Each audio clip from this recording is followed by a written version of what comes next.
Welcome to Blizzard Fire. We hope this video helps fire up your solution. You start by opening the exact settings that control desktop icons. Right-click your desktop and select Personalize. Once done, click Themes and then Desktop Icon Settings. You are doing this because Windows separates shortcut visibility from the taskbar and Start. Changing these controls the system icons like this PC, Recycle Bin, and Network. Make sure you have an account with permissions to change system settings. Keep the settings window open so you can toggle icons live and confirm. Next, pick which icons you want to appear and why. In desktop icon settings, check the boxes for the items you need.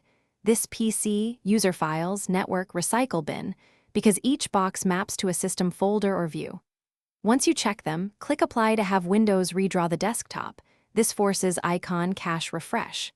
If icons still don't show, use Restore Default to reset the mapping. Make sure to press OK to close the dialog and avoid leaving partial changes.